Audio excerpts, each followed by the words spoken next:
In a corporate world where all employees have great leaders with no egos that create fun cultures where people can do their best work, the employees and companies thrive while doing great things for the customers, themselves, and each other. Well, we know that rarely happens. I'm Jeff Palacio. I have been a leader for over 40 years for every t-shirt size company, from small 16 employees to extra large over 1 million. Please join me while I interview outstanding leaders that will share stories of great leadership and not so great. It will help you become a better leader while poking fun about all the crazy shit that happens in corporate America.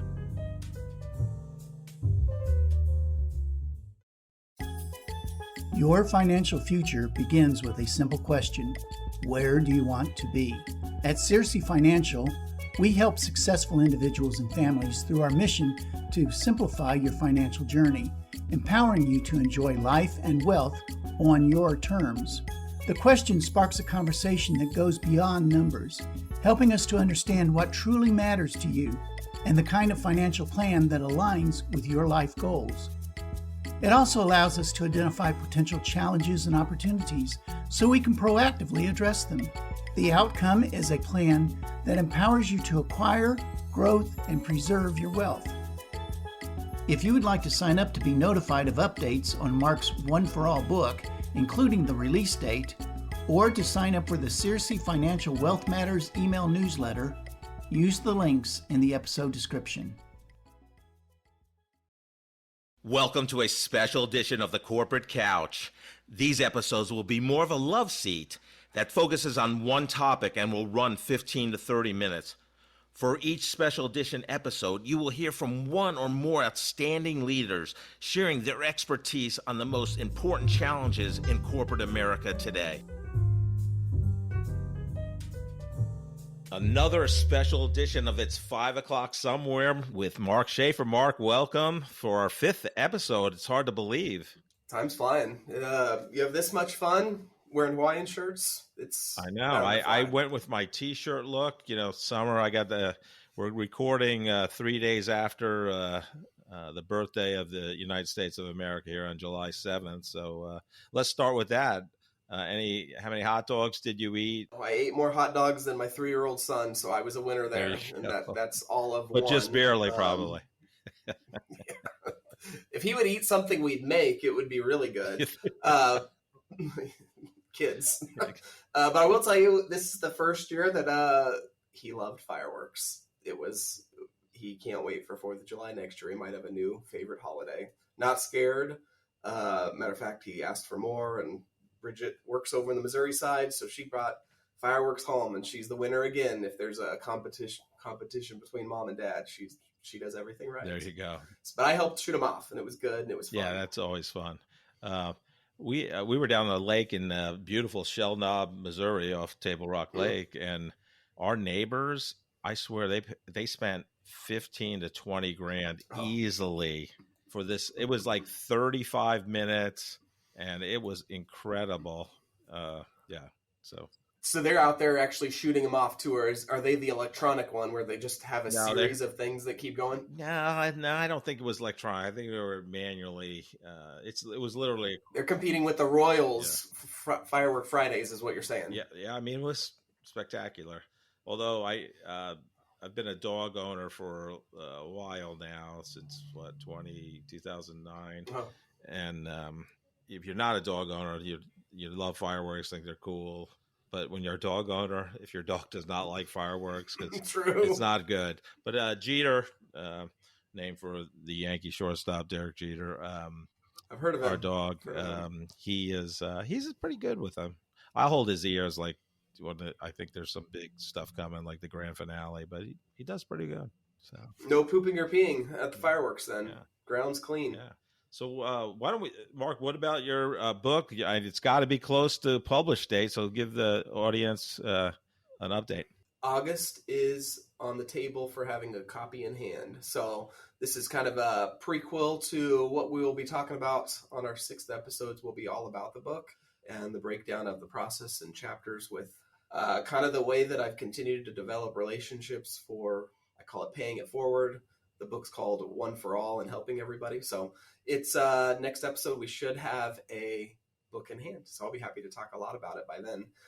We also will have an inside cover. The blurbs that I've collected were all very good from people we know.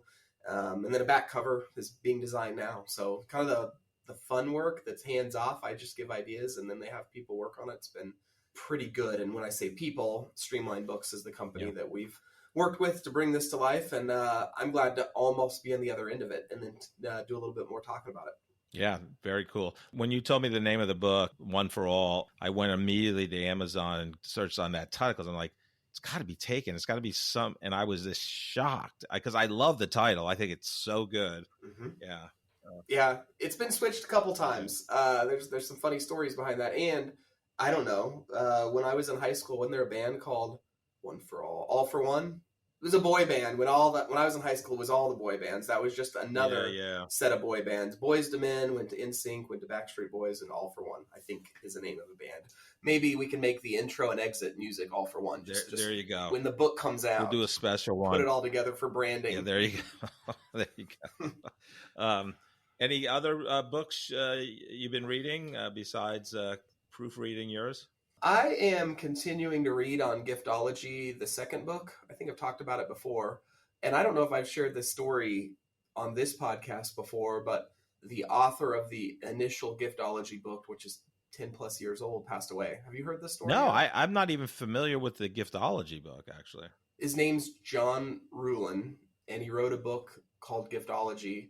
And my company read it and has adopted the ideas of surprising and delighting and gifting.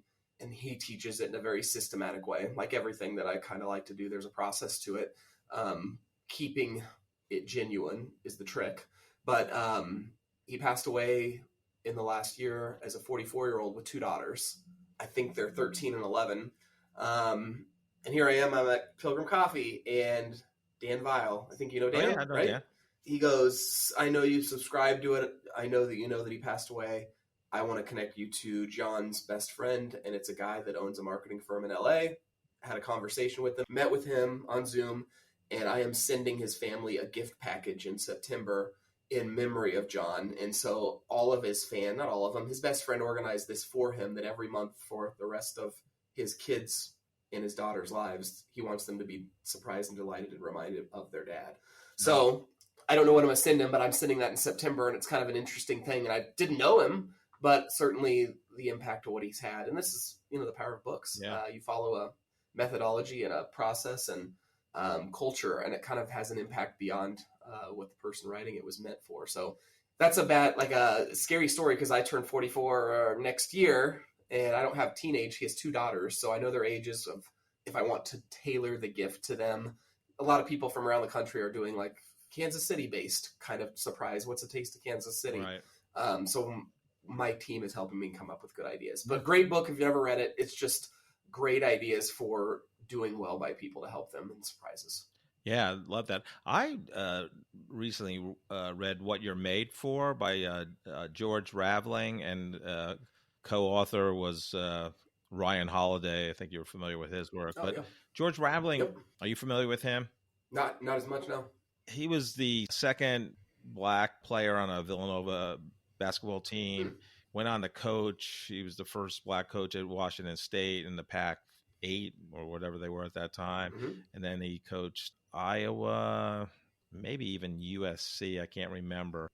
If you saw the movie Air with Ben Affleck and Matt Damon, he played a fairly prominent role in that movie, because he was also the assistant basketball coach of the U.S. Olympic team under Bob Knight. And, Jordan made that team playing in college.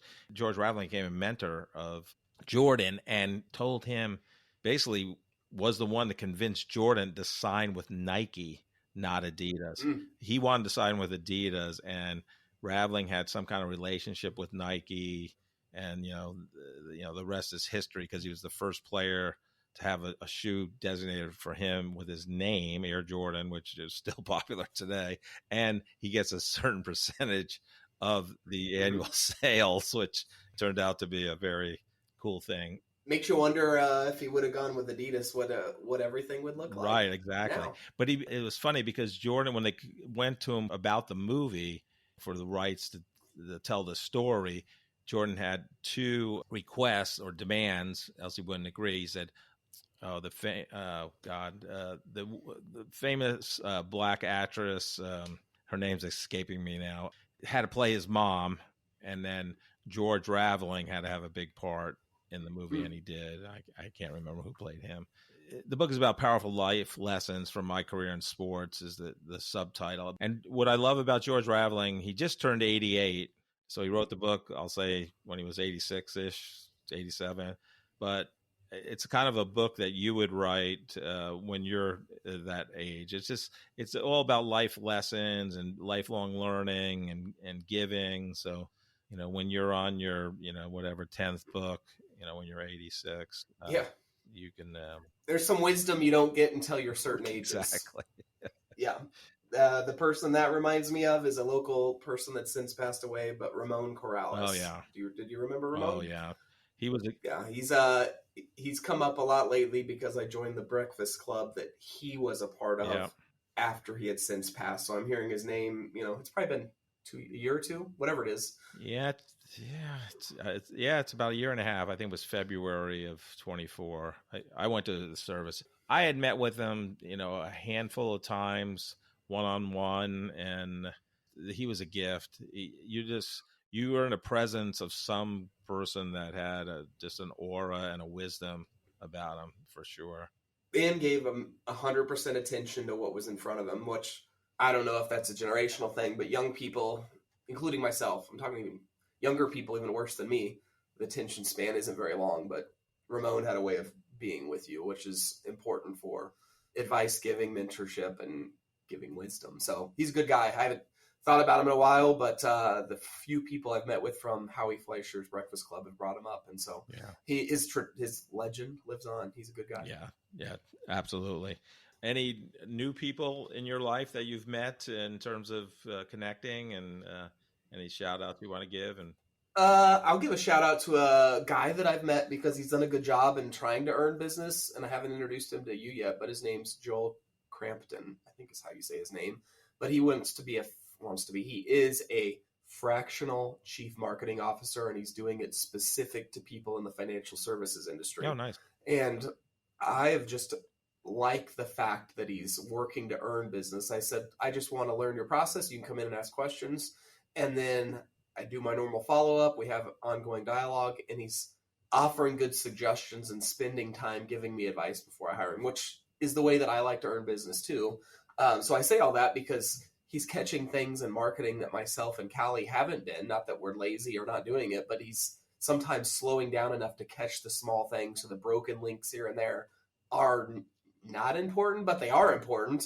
And the fact that he's pointing them out shows me that he's got the attention to detail if we decided to hire someone that was a fractional marketing, officer. But good guy, has been in more of the investment side of the business than marketing, but has transitioned the last few years. So although you haven't met him yet, it's on my list. He's going to be hearing a handful of connections from me to my financial planning friends out there. So Be ready to hear more about him in the next couple weeks. Yeah, I don't know if this is, I'm going to say it's a connection that I made that I don't think either of us chase people, but I was introduced to this person by Brad Hill, who we both know. Brad's a great person. Mm-hmm. And last year, and this person was going to appear on my podcast. I was going to interview her for my podcast twice. Last year, the person got ill both times. And then I sent her a series of 3 emails. And the third one is kind of the goodbye email. So I said, I talk about that in my book, When to Let It Go. Yep. So I just said, hey, I'm not going to email you ever again to be on my podcast. I want you to know you have an open invite whenever you want to come, but I will never send you another email again about being a guest. So true to my word, I never did. But I wrote this person a letter and said, hey, I told you I wouldn't email you again, but I didn't say I wouldn't write. So, and I mailed it. And about 2 months later, the person responded, thanked me for my nice note, but didn't say she wanted to be on a podcast. but she has a new book coming out, her first book in October. And I said, hey, I'd love to promote your book. If you want to appear on my podcast, I'd be honored.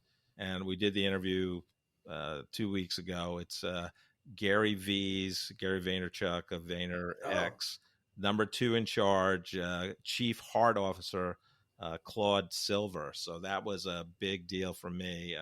She's just, when Brad Hill told me her title, I was just like, that's the best freaking title in corporate America for sure. I mean, I loved it.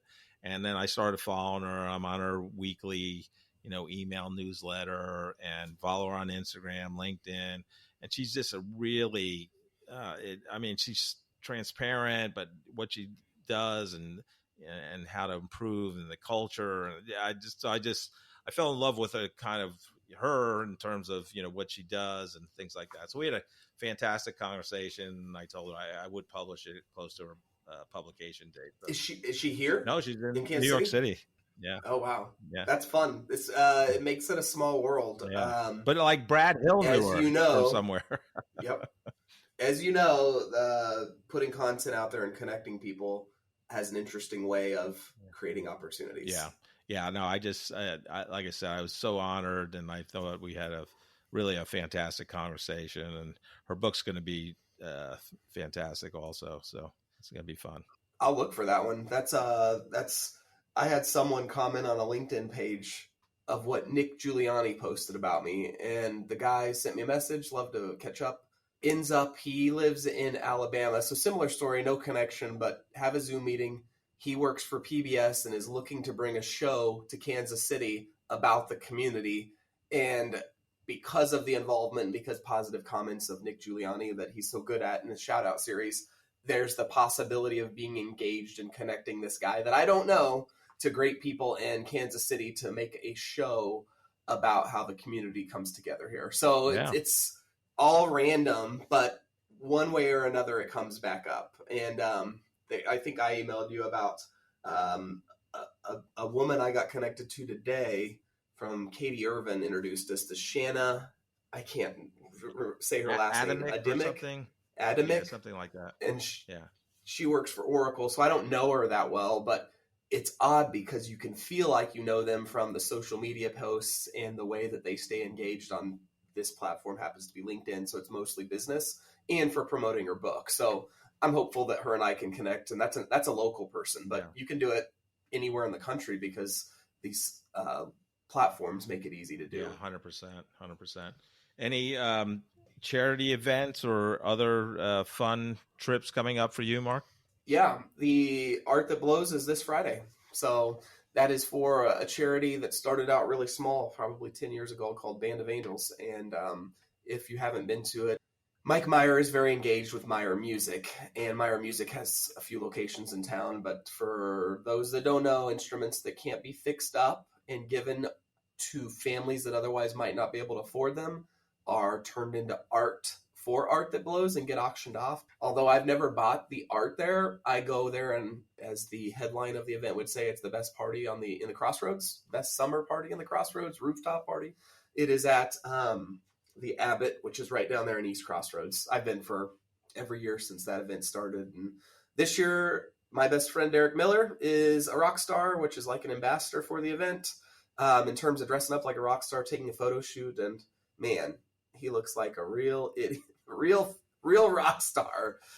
He dressed up in furs. If you haven't seen him, check that out. And then Tamara Stelting is our team's COO. She is a rock star. So supporting two fun people and have a good group going on Friday. And usually it's one of the hottest days of the year, so the rooftop might not be welcoming until the sun goes down, but it's always fun to be there. Yeah. Andre Davis's wife, Jill Stoppel Davis. She is. And her outfit she had a LinkedIn post about that. It was really good. Leather pants. Hot. They've turned up the they turned up the heat this year. Expectations, yes, about what they want people to do to get attention for Band of Angels, and it's funny. Yeah. It's some of them are more goofy than they are looking good, but I saw her photo too. There's a lot of people that like, I'm not really the rock star outgoing type. So when I did it, I just had a popped collar, and that was as crazy as it got for me. But I think they're getting more creative over the years for what people are doing for their photo shoots. Yeah, I love it. So Mike Meyer's done a good job for that. Yeah. Start from nothing, not for profit, into, I bet they'll net $150,000 on Friday after all the expenses, if not more. That's fantastic. Yeah. So you'll miss it. You're at the lake, or will be, right? At the lake. Actually playing in a Pro-Am in Bolivar, Missouri that day. So you'll be winning golf tournament instead. Well, yeah, we can only hope, but depends how good our pro is. That's yeah, true. I don't play golf much, but I will be picking out a new driver because I don't have a driver. I just don't. I use it everybody's when I play twice a year. But my first round is at the Catbackers tournament. So nice. That is July 28th. So that will either be wonderful, or I'll have something to complain about that my new driver's not good enough. And the real question is, will I buy it by then, or will I buy it the day before? Like, I still have 3 weeks. We'll figure it out. But just remember, the one thing you can control about golf is having fun. So that's true. So that's true. And I'll be with a bunch of K-Staters. There you go. What can go wrong? There you go. Mark, any other stories, topics, jokes you have for our great listening audience today?